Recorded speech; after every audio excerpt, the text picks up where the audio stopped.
Bordeaux 15e accueille Bastia 12e, un point d'écart simplement entre les deux formations. Les Girondins sortent d'une lourde défaite 4-0 à Toulouse. Et dans la semaine, Willy Sagnol a été remplacé par Ulrich Ramé, chargé d'insuffler une nouvelle dynamique au club qui ne compte que 5 points d'avance sur le premier relégable. Bastia, de son côté, espère grappiller quelques points encore nécessaires pour son maintien.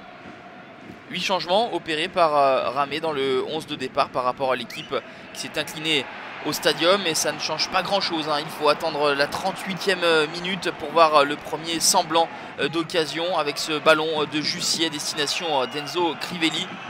L'attaquant girondin s'emmène bien le ballon, mais ensuite ne peut ajuster convenablement Jean-Louis Leca.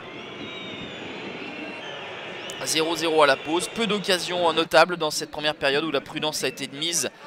Peut-être la crainte de se livrer. Bordeaux a encaissé 18 buts lors des 7 derniers matchs, s'attelle surtout à ne pas offrir des opportunités de contre aux Bastiais. Des Bastiais qui se montrent dangereux en deuxième période avec ce coup franc repris par Floyd Haïté qui met à contribution Jérôme Prior. C'était l'un des choix forts également de Ramé, de préférer Jérôme Prior à Paul Bernard Denis, qui est remplaçant cet après-midi.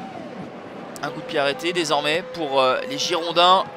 C'est mal renvoyé par la défense bastiaise. Et la reprise sans contrôle de Diego Contento qui passe au travers d'une forêt de joueurs. Jean-Louis Leca ne peut rien. Sa visibilité est limitée. Il est masqué.